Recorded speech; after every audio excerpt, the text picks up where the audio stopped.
बिस्मिल्लाहिर्रहमानिर्रहीम। मैं हूं इकबाल जंजू और आप देख रहे हैं मेरा यूट्यूब चैनल। नाज़रीन, पाकिस्तान के साथ साथ आज़ाद कश्मीर में भी अदम एतमाद की तहरीक पेश कर दी गई है। कहते हैं खरबूजे को देख के खरबूजा रंग पकड़ता है। आज़ाद कश्मीर में उस तरह से इतना मुश्किल प्रोसेस नहीं है जिस तरह से पाकिस्तान में था, क्योंकि पाकिस्तान में अदम एतमाद की तहरीक के बाद वोटिंग होती है और उसके बाद फिर सारा सिलसिला शुरू होता है। जबकि आज़ाद कश्मीर में ये है कि यहाँ पे अदम एतमाद की तहरीक पेश करने पे एक नाम दिया जाता है और वो नाम बाद में वज़ीर-ए-आज़म उसी को बनाया जाता है। लेकिन कश्मीर में ये है कि पाकिस्तान तहरीक-ए-इंसाफ के लोगों ने ही, यानी कि PTI ने ही PTI के ख़िलाफ़ अदम एतमाद की तहरीक पेश की और ये एक रस्म चल निकली है कि काम तो खैर किसी ने क्या करना है, देखना यह है कि इसकी शक्ल अच्छी है या नहीं, या ये मेरी मर्ज़ी का है या नहीं। तो अगर वो जितना मर्ज़ी काम कर ले, अगर उसकी शक्ल आपको पसंद नहीं है तो आप उसके ख़िलाफ़ अदम एतमाद की तहरीक पेश कर सकते हैं। आज़ाद कश्मीर की असम्बली में टोटल जो तादाद चाहिए होती है वो 27 है, 27 है। और अभी जो अदम एतमाद की तहरीक पेश की, इसमें 25 नामों के साथ, दस्तखतों के साथ दरख्वास्त दी गई है, तहरीक पेश की गई है और इसमें 2 नाम और चाहिए और वो बेशुमार हैं। हमारे यहाँ भी ऐसे बहुत से लोग हैं जो पार्टियाँ बदलते हैं, वफ़ादारियाँ बदलते हैं, अपने मुफाद की खातिर सब कुछ करते हैं और वो भी आ जाएंगे। यहाँ पे भी 3 या 7 दिन हैं और वो 3 या 7 दिनों में स्पीकर सुनेगा, दलाइल सुनेगा और उसके बाद वो फ़ैसला सुना देंगे। आज़ाद कश्मीर की जो कुल सीटें हैं, जनरल जो आज़ाद कश्मीर के अंदर से लड़कर वहाँ जाते हैं उसमें 29 हैं और जिसमें 12 जो है वो महाजरीन की सीटें हैं, 6 जम्मू से हैं, 6 वैली से हैं। इस तरह से ये 41 बनती हैं। अब जो जम्मू की हैं वो तो सबको पता ही है, बस वो पाकिस्तान की जो हुकूमत है उनके अंडर ही होती हैं। लेकिन जो असल जंग होती है, जो इलेक्शन होते हैं, वो 29 सीटों पे होते हैं। इसके साथ बहुत सी टेक्नोक्रेट की भी हैं और रिज़र्व भी हैं और ये सारी मिला के तो ये कोई 53 के करीब वहाँ पे बनती हैं। आज़ाद कश्मीर की अगर ये जो अदम एतमाद की तहरीक पेश हुई तो इसमें कोई इतना मुश्किल नहीं है। ये आसानी से कहा जा सकता है कि ये बड़ा प्री प्लान था और बड़े अरसे से ये कहा भी जा रहा था, ये कामयाब हो जाएगी और इसमें एक आधा कैंडिडेट और मिलेगा। तो ये सरदार तनवीर इलियास जो हल्का वस्ती से इलेक्शन लड़कर गए थे और इस वक्त सीनियर वज़ीर और बहुत सी ऐसा भी है कि मोस्ट सीनियर वज़ीर के नाम से भी जाने जाते हैं, उनके साथ लिखा जाता है। जब ये यहाँ आए थे इलेक्शन लड़ने तो इन्होंने अपनी कैंपेन के दौरान, हमने भी बड़ा इनका साथ दिया था, लिखा था, बोला था, प्रोग्राम किए थे और हमने ये कहा था कि ये जो वादे कर रहे हैं कि यहाँ पे हम IT पार्क बनाएंगे, टूरिज़म को बहुत वसी पैमाने पे फ़रोग़ देंगे, यहाँ पे जो कंपनीज़ हैं 12, 15, 16 कंपनीज़, इनके साथ जो फ्रंट फुट पे खेलने वाले थे या जो इनके साथ चलने वाले थे सियासतदान, सियासी कारकुन, उनका भी ये कहना था जी कि जो फर्स्ट अटैम्प्ट होगा वो बाग के अंदर 15 कंपनियां ऐसी आएंगी जिसमें मुख्तलिफ़ IT से रिलेटेड होंगी, बिलिंग से रिलेटेड होंगी और इससे एक प्राइवेट पार्टनरशिप को फ़रोग़ दिया जाएगा और यहाँ पे बहुत बड़े लेवल पे बिज़नेस को लाया जाएगा और बेरोज़गारी का ख़ात्मा होगा। हमने भी कहा बिल्कुल सही बात है। उसकी वजह ये थी कि उनका जो माटो था, जो नारा था, वो ये था कि हम किसी हुकूमत के मोहताज नहीं हैं, हम किसी स्कीम के मोहताज नहीं हैं, या हमें ये ज़रूरत नहीं है कि हमें कोई हुकूमत की तरफ से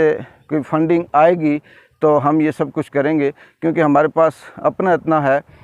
हम खुद बिज़नेसमैन हैं और हमारे पास इतने पैसे हैं कि हम ये IT पार्क हो गया या 15-16 कंपनियां जो लानी हैं, इनके जो लोग हैं हमारे साथ राब्ते में हैं और ये आसानी से हम कर लेंगे और ये फ़र्स्ट प्रायोरिटी होगी।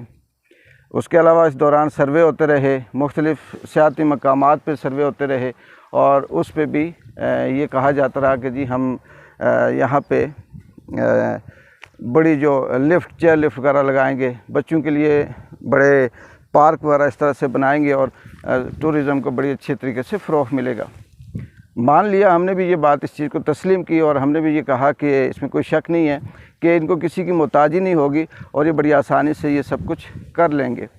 नारा उनका भी ये था कि सिद्धार्थ तनवीर इलियास जो हैं वो वज़ीर-ए-आज़म के कैंडिडेट हैं, और बाद में फिर अंदर खाने कुछ हुआ और जब वज़ीर-ए-आज़म अब्दुल कयूम नियाज़ी साहब का नाम पेश किया गया तो यही तनवीर इलियास साहब जिन्होंने अभी नो मोशन मूवमेंट पेश की है, इन्होंने ही कहा था कि जी मैंने सजेस्ट किया इस नाम को, और अब्दुल कयूम नियाज़ी का जो नाम है वज़ीर-ए-आज़म का, इसका जो तायीन किंदा हो या तजवीज़ हो वो मैं हूँ, और मैंने ये नाम दिया था खान साहब को, और खान साहब से ये कहा था कि ये बंदा इसको वज़ीर-ए-आज़म बनाया जाए। लेकिन अभी चंद माह गुज़रे हैं, पता नहीं ऐसी क्या बात हुई कि उनको ये पसंद नहीं आए और अदम एतमाद की तहरीक पेश होगी। नाज़रीन, अगर हम इस पे भी बात करें कि अगर तनवीर इलियास साहब आज़ाद कश्मीर के वज़ीर-ए-आज़म बन जाते हैं और उसके बाद क्या तब्दीलियाँ आएंगी, या कोई फॉरवर्ड ब्लॉग या कोई इस तरह से बाकी कुछ बनेगा, तो ये तो आने वाला वक्त बताएगा। वक्त के साथ साथ देखते हैं कि वज़ीर-ए-आज़म बनने के बाद वो क्या करते हैं। लेकिन यहाँ पे अगर हम कश्मीर की सियासत की बात करें तो यहाँ पे तामीर और तरक्की इतनी ज़्यादा नहीं होती। एक ही दौर में जो सरदार कमर ज़मान साहब अपने दौर में थे, उन्होंने अपने ज़िले में बहुत कुछ किया, कुछ तालीमी पैकेज दिए, कुछ हेल्थ पैकेजेस दिए, और इसके साथ यूनिवर्सिटी और सड़कें वगैरह ऐसी थी जो वो लेके आए और बड़ा अच्छा डेवलप किया। बाकी जो कश्मीर के अज़ला हैं उसमें जो उनके अपने नुमाइंदे हैं, उन्होंने तरक्की की होगी या नहीं की वो तो उनको पता है, लेकिन हमारी नज़र में कोई इतना बड़ा प्रोजेक्ट कश्मीर के अंदर किसी और जगह पे नहीं है। सरदार कमर ज़मान जो पीपल्स पार्टी से जिनका ताल्लुक़ था, उनके बाद फिर यहाँ पे एक अजीब सी कशमकश शुरू हुई। उनके ख़िलाफ़ कभी कोई आता रहा, कभी कोई आता रहा, जीतते रहे क्योंकि वो उनके सियासी फ़ैसले हुए होंगे कमर ज़मान साहब के, उनके पीछे हार के पीछे क्या बात थी ये एक अलग बात है। लेकिन यहाँ पे जो सियासत होती है वो मोस्टली मुफादात की सियासत होती है, कुछ बरादरियों की सियासत भी होती है, लेकिन उसमें ये देखा जाता है कि किस शख्स से कितना मुफाद हासिल किया जा सकता है और उसके साथ चलना है। यानी नज़रियात को यहाँ इतनी ज़्यादा अहमियत नहीं दी जाती। अब सिद्धार्थ तनवीर इलियास साहब जब आए थे तो इन्होंने 2-3 कार्ड खेले थे, पहले बरादरी का और फिर पैसों का और फिर तरक्याती कामों का, और इनकी आखिरी वक्त तक पोजीशन इंतहाई ख़राब थी। जो रिपोर्ट थी, जो सर्वे थी, जो हम देख रहे थे उसमें भी ये बहुत कमज़ोर थे, लेकिन आखिर में कुछ वही हुआ जो होता रहा है। और यहाँ जिस तरह से एक हाथ है जो सब कुछ बदल देता है, जीत गए। और उसके बाद अभी तक कश्मीर तो दूर की बात है, बाग हल्का वस्ती जो इनका अपना हल्का था, इसके अंदर अभी तक मैंने कोई एक ऐसा कोई प्रोजेक्ट तो दूर की बात है, कोई ऐसा मंसूबा नहीं देखा। 2-3 दफ़ा हम इनके साथ गंगा चोटी पे गए, टूरिज़म के हवाले से वहाँ कुछ सर्वे हुआ, और सर्वे के बाद ऑफ द रिकॉर्ड भी जो बात होती रही वो हमें यही लगता रहा कि ये भी ऐसे ही है, यहाँ होने वाला कुछ नहीं है। तो वज़ीर-ए-आज़म बनने के बाद उन्होंने क्या करना है, हाथ से यही होगा कि उनके नाम के साथ वज़ीर-ए-आज़म आज़ाद कश्मीर लग जाएगा, कहीं तारीख़ लिखी जाएगी तो ये कहा जाएगा जी कि आज़ाद कश्मीर के इतने नंबर पे बनने वाले वज़ीर-ए-आज़म सिद्धार्थ तनवीर इलियास साहब थे। ये भी कहा जाएगा कि एक बिज़नेसमैन था और वो वहाँ से आया, इलेक्शन लड़ा और जीत गया। लेकिन काम के हवाले से या तरक्की के हवाले से ये कहना कि वो कुछ बड़ा लाएंगे या कश्मीर के लिए कुछ बेहतर करेंगे, ये नज़र नहीं आता, क्योंकि उनके अंदर जो काम करने की जो सलाहियत है वो अपने हद तक हुई होगी, पाकिस्तान में होगी या किसी और बिजनेसमैन के साथ होगी, लेकिन यहाँ पे अभी तक कोई आईटी पार्क का आगाज़ नहीं हुआ, कोई टूरिज़म, कोई ऐसा कॉरिडोर, कोई सियाती मकाम पे कोई बेहतरी नहीं लाई गई। बातों की हद तक ही सब रहा, और ये भी वज़ीर-ए-आज़म बनने के बाद मज़ीद दूर हो जाएंगे, जो इस वक्त अगर उनसे मिलना हो तो बहुत मुश्किल है। और जब वज़ीर-ए-आज़म बनेंगे तो उनके साथ हाँ उन लोगों को फ़ायदा होगा, मेरी ये वीडियो उनके लिए बड़ी मुश्किल होगी, बड़ा दुख होगा उन लोगों को, जो उनके करीब हैं, जिनको चाहते ना चाहते भी फ़ायदा है, जो स्कीमें ले रहे हैं, या वैसे उनको आप ये कह सकते हैं कि मशीर बनकर उनके साथ रहते हैं, बिल्कुल वो तो ये कुछ भी ना हो तब भी उनको फ़ायदा है। लेकिन जब हम बात करते हैं सियासत की, लीडर की, या किसी कायद की, या किसी ऐसे शख्स की जिसने ये नुमाइंदगी ली हो, जिसने ये ठेका लिया हो कि मैं पूरे हल्के का, पूरी आवाम का भला करूँगा, उस हिसाब से हम अगर बात करें तो यहाँ पे कुछ होने वाला नहीं है। इसी तरह से रोले गोले में ये वक्त गुजरता जाएगा और अगली दफ़ा कुछ और हो जाएगा। हाँ, आने वाले वक्त में अगर आज़ाद कश्मीर में इलेक्शन होते हैं तो ये बहुत बड़ा क्रेडिट जो है इस वक्त इन हलकों में वो पाकिस्तान पीपल्स पार्टी के जो उम्मीदवार थे सिद्दा कमर ज़मान और ज़िया कमर, इनको भी जा सकता है, क्योंकि जैसे भी है यहाँ पाकिस्तान के अंदर जो पार्टियां बदलना, वफादारियां बदलना, ज़मीर फरोशी करना, हॉर्स ट्रेडिंग करना, इस तरह के बहुत से ऐसे नाम हैं जो दिए गए हैं उन कैंडिडेट्स को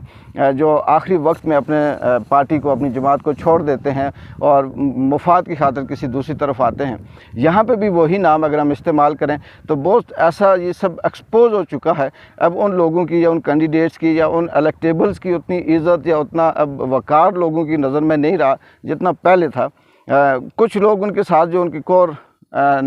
होते हैं, वोटर होते हैं, जो उनके अपनी फैमिली के, अपने हलके के लोग कुछ करीबी होते हैं, वो साथ रहते हैं, चाहे वो किसी मोदी की पार्टी में आ जाए या किसी और जमात में चला जाए, वो लोग होते हैं और वो उन्हीं को काउंट कर रहे होते हैं कि जी हमारा नंबर पूरा है। लेकिन एक सियासतदान के लिए, उम्मीदवार के लिए असल जो बाहर बैठा हुआ गैर जानिबदार शख्स होता है,